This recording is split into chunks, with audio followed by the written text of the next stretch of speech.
नमस्कार, आप देख रहे हैं न्यूज 18 बिहार झारखंड। मैं हूं आपके साथ रुचिका राज। न्यूज रूम लाइव में आपका बहुत स्वागत है। बुलेटिन की शुरुआत देखिए बड़ी खबर के साथ करेंगे। जेएसएससी सीजीएल से जुड़ी इस वक्त की सबसे बड़ी खबर सामने आ रही है। जेएसएससी सफल अभ्यर्थियों का प्रदर्शन जारी है। इस वक्त की आपको ये बड़ी खबर बता रहे हैं, जहां परीक्षा रद्द होने से सफल अभ्यर्थी अब नाराज है। प्रोजेक्ट भवन के बाहर अभ्यर्थी का प्रदर्शन जारी है। तो प्रोजेक्ट भवन के बाहर ये जो अभ्यर्थी हैं वो प्रदर्शन कर रहे हैं। प्रोजेक्ट भवन में घुसने की कोशिश की जा रही है। अभ्यर्थियों को बढ़ता हुआ देख प्रोजेक्ट भवन का गेट बंद कर दिया गया। प्रोजेक्ट भवन के गेट के सामने बैठ करके सफल अभ्यर्थियों का प्रदर्शन जारी है। गेट के सामने ही नारेबाजी और प्रदर्शन की जा रही है। न्याय दो या फांसी दो का नारा लगाया जा रहा है। ये तस्वीर आपको दिखा रहे हैं। प्रोजेक्ट भवन के बाहर अब सफल अभ्यर्थी प्रदर्शन कर रहे हैं। अब तक छात्रों की तरफ से प्रदर्शन किया जा रहा था कि जेपीएससी एग्जाम को रद्द किया जाए, एग्जाम को लेकर के कार्रवाई की जाए। लेकिन अब देखिए, जब सरकार की तरफ से ये बड़ा फैसला लिया गया, उसके बाद जेएसएससी सीजीएल के जो पास आउट अभ्यर्थी हैं वो प्रदर्शन कर रहे हैं। परीक्षा रद्द होने से ये अभ्यर्थी नाराज हैं। इनका कहना है कि हमने बहुत मेहनत करके एग्जाम निकाला और अब परीक्षा को रद्द कर दिया गया। प्रोजेक्ट भवन के बाहर ये अभ्यर्थी खड़े होकर के नारेबाजी कर रहे हैं। इनका कहना है या तो न्याय दो या फांसी दो, इसका नारा ये बुलंद कर रहे हैं और सरकार से जवाब भी मांग रहे हैं। इस वक्त की आपको ये सबसे बड़ी खबर बता रहे हैं। प्रोजेक्ट भवन के बाहर अभ्यर्थियों का ये प्रदर्शन है। अभ्यर्थी नाराज हैं। प्रोजेक्ट भवन में घुसने की कोशिश अभ्यर्थियों की तरफ से की जा रही है। हालांकि अभ्यर्थियों के बढ़ते भीड़ को देखते हुए प्रोजेक्ट भवन का गेट बंद कर दिया गया। और ज्यादा जानकारी के साथ न्यूज 18 संवाददाता संजय सिन्हा हमारे साथ लाइव जुड़ चुके हैं। संजय, अब देखिए पास आउट अभ्यर्थी प्रदर्शन कर रहे हैं, इनकी क्या मांगे हैं सरकार से?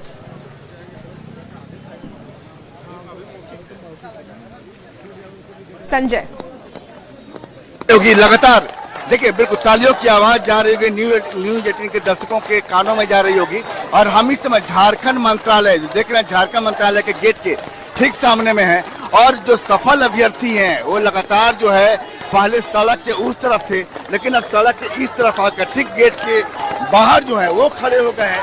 और खड़े बाद में चूंकि बारिश भी हो रही है तो लोग बैठकर गेट के ठीक सामने ताली बजा रहे हैं और कह रहे हैं कल तक हम जिस विभाग में जाते थे, जिस कुर्सी पर बैठते थे, जहां हमारी जगह होती थी, सरकार के एक फैसले ने हमारी कुर्सी से अलग कर दिया है। तो देख सकते हैं कि तमाम जो भीड़, पहले आपको दिखा देते हैं कि ठीक आप प्रोजेक्ट भवन के गेट के सामने की भीड़ देख रहे हैं। अभ्यर्थी यहाँ बैठे हुए हैं और तमाम अभ्यर्थी अलग अलग विभागों के हैं, प्रदर्शन कर रहे हैं।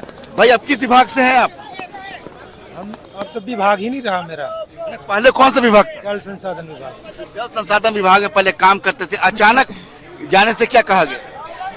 वो कल कार्मिक विभाग द्वारा कल एक नोटिस जारी किया, जिसके अनुसार जो हमारी नियुक्ति। देख सकते हैं कि लगातार यहाँ मुख्य गेट के बाहर जो यहाँ प्रदर्शन हो रहा है और यहाँ पर जो यहाँ भी तमाम जो लोग हैं हमसे बात कर रहे हैं। एक सेकंड, कल रात को हम लोग ने टेंट लगाया, टेंट वाले पे धमका कर उसका टेंट उखड़वा दिया गया। हम लोग को एक जगह चाहिए जहाँ बारिश से बच सके। कल रात क्या हुआ? हाँ, क्या हुआ? हम लोगों ने टेंट लगाया, टेंट वाले को धमकी दिया गया कि आपके ऊपर एफआईआर हो जाएगा, ये हो जाएगा, वो हो जाएगा। तो उसने अपना टेंट हटा दिया। हम लोग को एक प्लेस चाहिए, हम लोग को परमिशन चाहिए कि कहीं पे टेंट लगा पाए जहाँ से सब बारिश से बचे। सबका तबीयत खराब हो रहा है। 10-12 लोग, मेरे फ्रेंड लोग का तबीयत खराब हो चुका है बारिश के चलते। तो हम लोग को एक परमिशन चाहिए, एक जगह चाहिए। तो देख सकते हैं कि यहाँ पर चारों तरफ जहाँ देखेंगे सफल अभ्यर्थी हैं। किस विभाग में थे भाई? हम प्रखंड आपूर्ति पदाधिकारी थे। ठीक है, हम लोग रात भर भींग के यहाँ रहे हैं। 2 दिन से भीग रहे। ठीक है, हम लोग का टेंट बनने के लिए प्रोसेस हुआ था आगे, जो रात में उखाड़ दिया गया है। ठीक है, रात भर भींग के रहे हैं, अभी भी भींगे हैं अंदर से पूरा। ठीक है, आप? हम सहायक प्रशाखा पदाधिकारी थे वित्त विभाग में, और हम लोग का अगर टेंट हम लोग लगाने के लिए कल कोशिश भी किए, बहुत हद तक खड़ा भी किया। उस परिवार में कौन कौन है? पहले ये बताइए कि एक फैसले से कितना ज्यादा असर हुआ? मेरे परिवार में हमारे माता है, पिताजी है, भाई है, 2 भाई है, दीदी है, सब हमारे ऊपर डिपेंडेंट है। और हमारा कहना है कि हमको टेंट गाड़ने के लिए परमिशन दीजिए। उन लोग के लिए टेंट आप लोग खुद जाके बांध रहे हैं, पुलिस वाले लोग मदद कर रहे हैं, जबकि उन लोग की फेलियर लड़का है। 4 लाख बच्चा एग्जाम देगा तो 2,000 बच्चे का सिलेक्शन होना है। हम लोग अधिकारी हैं और हम लोग को आप रोड पे छोड़ दिए ऐसे। टेंट बिगाड़ने का अगर प्रयास हम लोग खुद से कर रहे हैं तो टेंट उखाड़ के फेंक दे रहे हैं आप। क्या चल रहा है, मजाक चल रहा है यहाँ पे? आप लोग खुद उन लोगों के लिए टेंट बांध रहे हैं, रस्सी बांध रहे हैं, वीडियो नहीं देख रहे हैं हम लोग। और हम लोग के लिए टेंट पुलिस भेज देते हैं रात को, गाड़ी और फेंक के उठा के खोल देते हैं। टेंट वाला जो आता है उसको धमका देते हैं। मजाक चल रहा है। पढ़ लिख के यहाँ बैठे हैं, नौकरी निकलते यहाँ पर हम प्रधान आपूर्ति पदाधिकारी देवरी से हमारी मांग है, हम अपना परमानेंट जॉब छोड़ के झारखंड सरकार के भरोसे आए। आज हमको डायरेक्ट यहाँ से निष्कासित कर दे रहे हैं आप। तो पहले किस जॉब में थे आप? पहले किस जॉब में? सॉर्टिंग असिस्टेंट थे, सॉर्टिंग असिस्टेंट। और अभी यहाँ? अभी प्रखंड आपूर्ति पदाधिकारी। कहाँ के रहने वाले हैं? हम देवघर के। देख सकते हैं कि अलग-अलग विभागों के अभ्यर्थी हैं यहाँ। संजय, जरा ये भी अभ्यर्थियों से पूछने की कोशिश कीजिए कि सरकार का ये कहना है कि परीक्षा में गड़बड़ी हुई थी और इसी तथ्य पे परीक्षा को रद्द किया गया। इस दावे से वो कितना क्या उस दावे पे वो क्या कह रहे हैं? सरकार का यहाँ बात ये भी सामने आ रही है कि जो गड़बड़ी सामने आ रही है जांच में, उस गड़बड़ी को देखते हुए फैसला लिया गया है। गड़बड़ी को देखते हुए फैसला लिया गया तो गड़बड़ी को उजागर कीजिए, पब्लिक प्लेटफॉर्म पे लाइए। क्या गड़बड़ी है? आप रातों रात निर्णय ले लीजिएगा 9 बजे बैठ के रात को। क्या गड़बड़ी है? आप SIT का रिपोर्ट जब कोर्ट में सबमिट करे थे वहाँ पे आपको गड़बड़ी नहीं दिखा था एक भी नहीं। आज जब पॉलिटिकल प्रेशर बनाया जा रहा है, आपका सरकार गिराने का धमकी दे रहा है अपोजिशन वाला, कांग्रेस वाला बोल रहे समर्थन वापस ले लेंगे, उसके बाद आप रातों रात आपको गड़बड़ी नजर आ जा रहा है। हम लोग बेवकूफ है यहाँ पे बैठे हैं। सो हम लोग को दिख नहीं रहा आप क्या कर रहे हैं। उतना दिन आपका प्रेशर नहीं था तो गड़बड़ी नहीं दिख रहा था, आज आपको रातों रात गड़बड़ी दिख गया तो जाहिर सी बात है आप पॉलिटिकल दबाव में निर्णय लिए हैं। हम लोग एग्जाम निकाल के नहीं बैठे हैं सर। ठीक है संजय, आप नजर बना के हाइपर रखिए। असिस्टेंट अपडेट आपसे लेंगे और वहां सफल अभ्यर्थियों का और क्या कुछ कहना है, उनकी क्या मांगे, एक बार फिर से जानने की कोशिश करेंगे। फिलहाल बहुत शुक्रिया संजय तमाम जानकारी के लिए। और बिहार की खबर का रुख कर लेते हैं। देखिए, आज नेता प्रतिपक्ष तेजस्वी यादव लोक भवन का मार्च करने वाले हैं। छात्रों के हित में तेजस्वी यादव ने इस मार्च का आह्वान किया है। तेजस्वी यादव का कहना है कि AK-47 जो छात्रों के ऊपर चलाया गया उसको लेकर के ये नाराजगी है, जिसमें बड़ी संख्या में RJD कार्यकर्ता और नेता शामिल हुए हैं। कार्यकर्ता हाथ में तिरंगा और AK-47 टॉय गन लेकर के विरोध मार्च के लिए तैयार हैं। बता दें कि पटना में छात्र आंदोलन के दौरान AK-47 से फायरिंग के विरोध में आज तेजस्वी यादव के नेतृत्व में लोक भवन मार्च निकाला जाएगा। तेजस्वी यादव बड़ी संख्या में कार्यकर्ताओं के साथ सड़क पर उतरेंगे। मार्च गांधी मैदान के JP गोलंबर से शुरू होकर के डाक बंगला चौराहा होते हुए लोक भवन तक जाएगा। मार्च को लेकर के शहर में सुरक्षा व्यवस्था बढ़ा दी गई है। मुख्य चौक चौराहों पर बड़ी संख्या में पुलिस बल की तैनाती भी की गई है। तो बड़ी खबर आपको बता रहे हैं, तस्वीरें भी देखिए जहां तेजस्वी यादव की तरफ से आज आह्वान ये किया गया है। RJD लोक भवन मार्च आयोजित किया गया और इसमें बड़ी संख्या में RJD के कार्यकर्ता और नेता शामिल हुए हैं। कार्यकर्ता हाथ में तिरंगा और AK-47 टॉय गन लेकर के विरोध मार्च के लिए तैयार हैं और वो तस्वीरें भी आपको इस वक्त दिखा रहे हैं जहां AK-47 टॉय गन के साथ जो RJD के कार्यकर्ता हैं वो मार्च के लिए तैयार हो चुके हैं।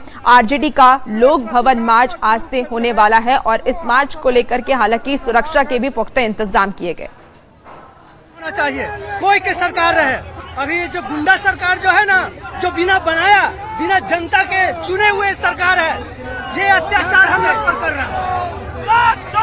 देखिए किस तरह ये सरकार AK-47 लेकर करके हम सभी छात्र पर किस समय देख लीजिए मेरे छात्र जो है सब घायल हुआ है। देखिए किस तरह देखिए सिवान में AK-47 से 25 जुलाई के जो छात्रों पर गोली चलाया है, हम प्रतीकात्मक रूप से विरोध दर्ज करा रहे हैं कि किस तरह से AK-47 से छात्रों पर गोली चलाया गया।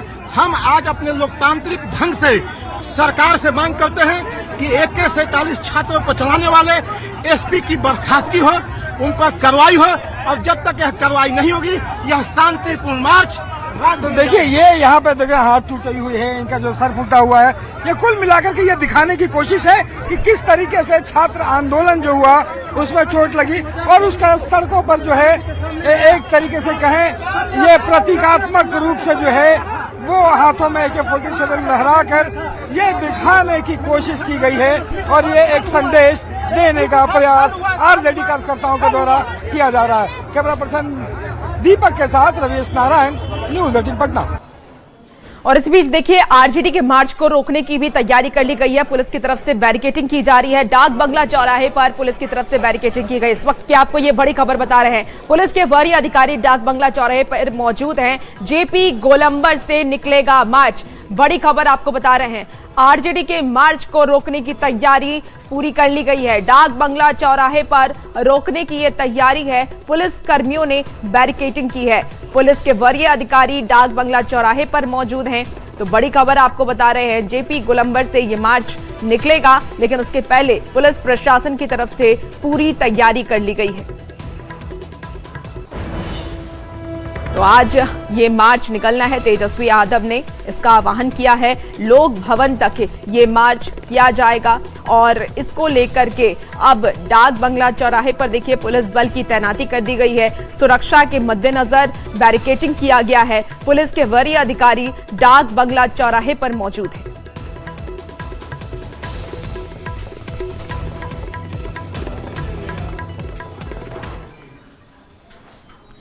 देखिए पूर्वी चंपारण से एक खबर सामने आ रही है, जहां मिड डे मील में गड़बड़ी और तमाम गड़बड़ियों को लेकर के छात्रों का अनशन तेज है।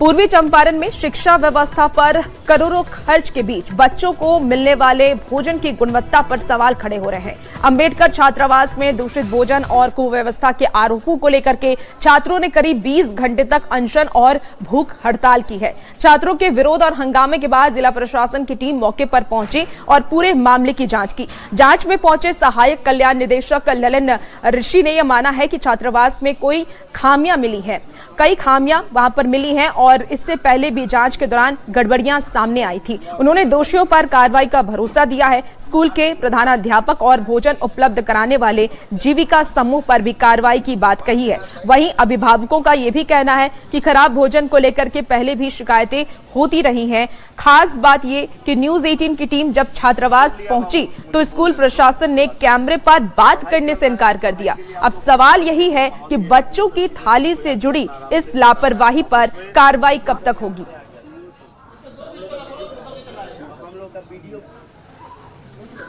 आएंगे बीच बीच में 10 दिन पर 15 दिन पर कि ताकि सब समस्या दूर हो। जीविका की तरफ से मेन लापरवाही की गई है। तो जीविका टीम को हम लोग जिला पदाधिकारी के माध्यम से, कमिश्नर साहब के माध्यम से उसको हटवा के नया टीम यहाँ पर लगवाएंगे। प्रिंसिपल साहब के खिलाफ में हम लिखते हैं विभाग को, इनको यहाँ से सस्पेंड करवाएंगे, इनके खिलाफ अनुशंसा करेंगे कि इनका मिसमैनेजमेंट है। खेल और पढ़ाई की भी शिकायत है कि कुछ भी नहीं होता है। जैसे कि बच्चों ने बताया कि अभी खेलने का सामान नहीं है, लेकिन जब प्रिंसिपल से और जो प्रबंधक है हमारे BW उनसे बात हुई तो बोला कि सर कल ही सामान आ गया है, 14 तारीख को ही खेलने का जो बच्चे को अभी नहीं दे पाए हैं। पढ़ाने के लिए शिक्षक तो पर्याप्त थे। आवासीय विद्यालय सुगांव की है और इसी स्कूल के छात्र जो है अनशन पे बैठे थे। हंगामा उन्होंने किया था। हंगामा इसलिए किया था क्योंकि जो व्यवस्था है वो चुस्त दुरुस्त नहीं है। जो भोजन है वो गुणवत्ता वाली भोजन नहीं मिल पा रही है, पौष्टिक वाली भोजन नहीं मिल पा रही है, जिसके कारण तमाम छात्र जो है वो नाराज थे। जिला प्रशासन की टीम पहुंची, टीम ने जांच की, जांच के बाद कार्रवाई का भरोसा दिया। उसके बाद छात्रों ने जो है अपना अनशन तोड़ा, आंदोलन खत्म किया। तो लोग क्या नाम है आपका और क्या हंगामा क्यों पता? मेरा नाम रोहित कुमार राउत हुआ। हम लोग का तो आदेश नहीं है स्कूल के अंदर जाने का। हम काम पे सुबह जा रहे थे तो यहाँ 2-3 गाड़ी यहाँ था, वहाँ था, जिला प्रशासन का था, जिला अधिकारी का था। इससे तो हम लोग पता किए कि हम क्या कारण है, क्या विवाद है कि इसके लिए इतना मैंने पुलिस प्रशासन आया हुआ है। जानकारी क्या मिला? तो हमको ये जानकारी मिला कि यहाँ खाना में कुछ कटौती हो रहा है या कोई परेशानी हो रहा है, इसलिए बच्चे लोग 3 दिन से भूख हड़ताल पे बैठे हुए हैं। इसके कारण से जिला प्रशासन अधिकारी लोग आया हुआ है। बड़ा सवाल है कि आखिर सरकार करोड़ों अरबों रुपए की राशि खर्च जरूर करती है, लेकिन व्यवस्था जो है, व्यवस्था को लागू करने वाले जो लोग हैं, जो अधिकारी हैं, पदाधिकारी हैं, उनकी गड़बड़ी सामने आती है और जिसके कारण अब स्कूल में पढ़ने वाले छात्र भी आंदोलन करने को मजबूर हैं। अवनीश कुमार, न्यूज़ 18, सुगौली, मोतिहारी। और सिर्फ मोतिहारी नहीं बल्कि नालंदा में भी MDM के खाने में गड़बड़ी सामने आई और इसी को जानने के लिए न्यूज़ 18 ने रियलिटी चेक करने के लिए एकता शक्ति फाउंडेशन पहुंचा। एकता शक्ति फाउंडेशन के नूरसराय के परासी मिडिल स्कूल में मिड डे मील सप्लाई करता है। रियलिटी चेक में पाया यह भी गया कि एनजीओ की तरफ से खाना तो सही बनाया जाता है, लेकिन एनजीओ के पदाधिकारियों का आरोप यह भी है कि स्कूल में तालमेल की कमी के कारण खाने में गड़बड़ी हो रही है। रामघाट स्थित एकता फाउंडेशन में जहाँ आप देख सकते हैं ये एकता फाउंडेशन है और यहीं से खाना जो है 220 स्कूल में जाता है। और बता दें कि कल एमडीएम का भोजन करने से जो है करीब 34 बच्चे जो है बीमार पड़ गए थे और यह पूरा मामला जो है नूरसराय प्रखंड के परासी मिडिल स्कूल का मामला था, जहां कल जो है मंगलवार को चावल और सोयाबीन आलू की सब्जी जो है परोसा गया था, जहां एमडीएम भोजन खाने से जो 34 बच्चे बीमार होने का मामला जो सामने आया। उसके बाद जो है हाल में सभी को अस्पताल इलाज के लिए सदर अस्पताल बिहार से भर्ती कराया गया, लेकिन मामला तब उजागर हुआ जब स्कूल की आपसी विवाद में जो है जो खाना में नमक की जगह जो है डिटर्जेंट पाउडर जो सर्फ है उसे परोसा गया था, उससे से जो है बच्चे बीमार पड़े थे। तो देख सकते हैं अभी हम पहुंचे हुए हैं एकता फाउंडेशन, जहां पर खाना जो बनाया जा रहा है एनजीओ के द्वारा, और यहाँ पर जो है आज भी जो है यहाँ पर खाना जो है पूरी व्यवस्था के साथ बनाया जाता है, लेकिन बार बार जो है यहाँ पर मामला जो है राजनीतिक स्कूल के राजनीतिक मामला जो है वो काफी गहराता जा रहा है और स्कूल की मामला में जो है बच्चों को जो है बीच में समेट दिया जाता है और इसका खमियाजा भी बच्चों को ही भुगतना पड़ रहा है, क्योंकि बार बार बच्चे बीमार पड़ रहे हैं, जबकि शिक्षक और रसोइया जो है सुरक्षित रह जाते हैं। तो यहाँ पर जानेंगे कि ये बताया जाए कि यहाँ पर कल क्या हुआ था, जैसे कल कितना स्कूल में खाना गया था? मेरे यहाँ से कल 220 की ग्यारह में खाना गया। हमको 1:50 पर यह सूचना मिली मध्य विद्यालय परासी जो नूरसराय में है वहाँ कुछ बच्चे बीमार पड़े। तो मैंने इसका जब जायजा लिया तो मालूम चला कि वहाँ रसोइया नमक के जगह पर सर्फ चला दे दी। कुछ बच्चे को नमक कम लग रहा था, इसीलिए उसने नमक मांगा तो रसोइया सर्फ दे दी। सर्फ देने के बाद कुछ बच्चे बीमार पड़े। यह हमको समझ में नहीं आ रहा है कि हमारे एमडीएम और एनजीओ को दोनों को बार बार बदनाम करने की कोशिश की जा रही है। तो कहीं ना कहीं सर्फ और नमक का तो फर्क पड़ता है, सर्फ का दुर्गंध भी आता है उसका, लेकिन कैसे नहीं पता चला? यह रसोइया और टीचर की गलती है। बच्चे को नमक और सर्फ में किसी भी आदमी को मालूम चल जाए कितना अंतर होता है। वहाँ रसोइया और टीचर की गलती है, इस गलती को स्कूल में जाकर समझा जाए। बदनाम करने का बात हमारे एमडीएम और एनजीओ दोनों की बदनाम की जा रही है। इससे पहले नगरनौसा कैला में भी सेम घटना नगरनौसा में कैला में हुआ था। तो आप लोग जांच किए तो मालूम चला कि यह सारी गलती स्कूल प्रबंधन की हुई थी। इस बार भी वही हाल है। प्रशांत शेखर यहाँ के मैनेजर है, साफ कहना है कि स्कूल के गलती का खमियाजा जो है बच्चों को भुगतना पड़ रहा है और इतना ही नहीं एनजीओ और एमडीएम भोजन जो है उससे बदनाम किया जा रहा है। तो कहीं ना कहीं सरकार को भी बदनाम करने के काम जो है शिक्षक और रसोइया के द्वारा किया जा रहा है। नालंदा से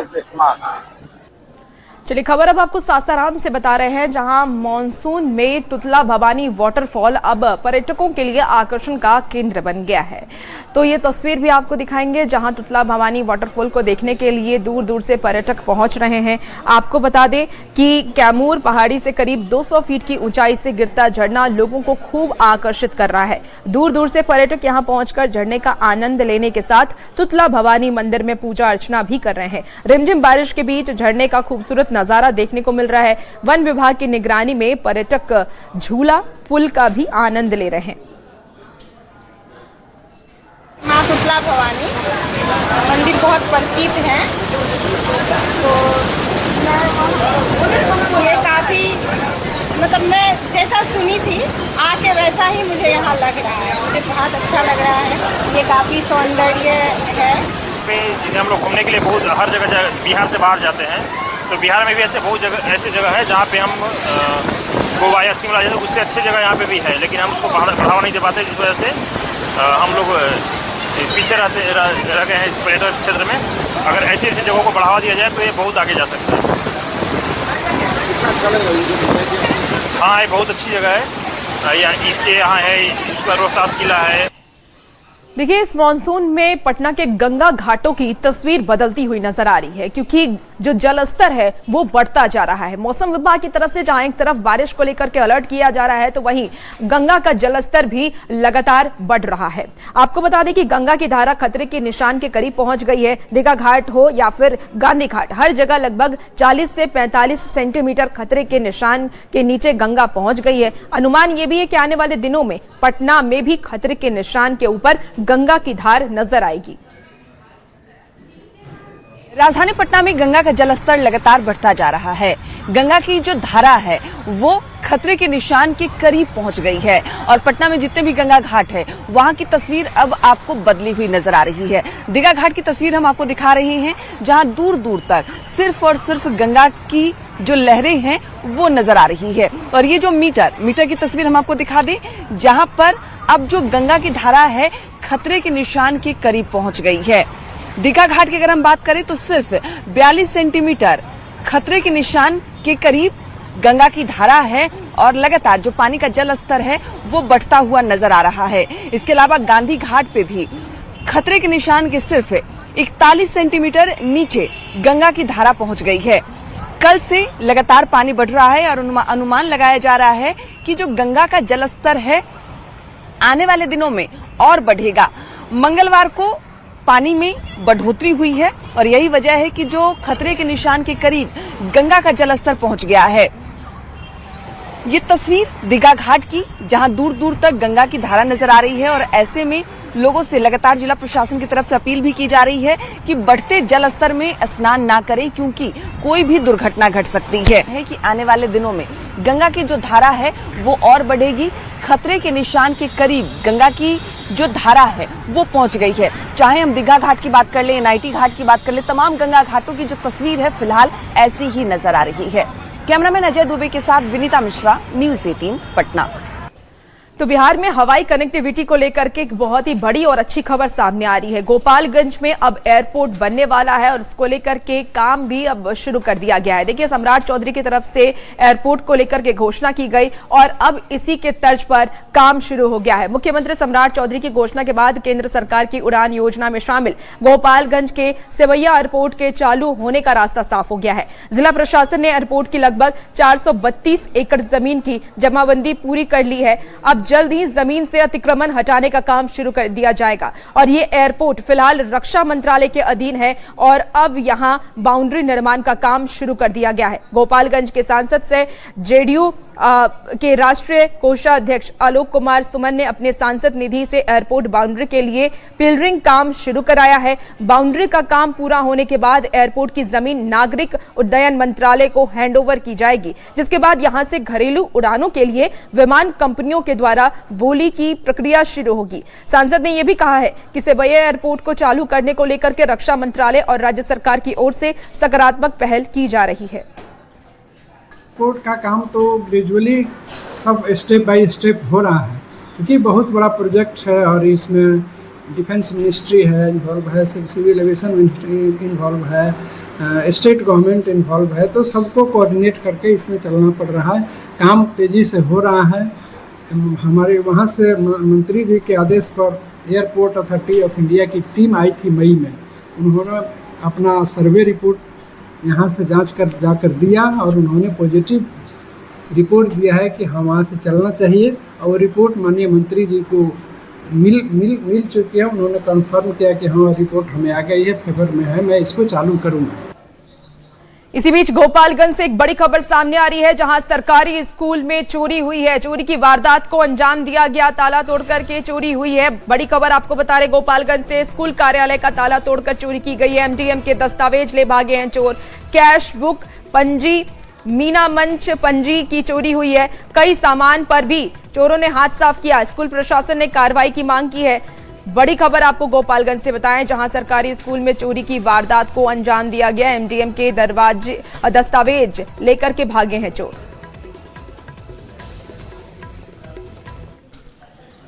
फिलहाल इस बुलेटिन में इतना ही। खबरों का सिलसिला जारी, आप बने रहिए न्यूज़ 18 के साथ।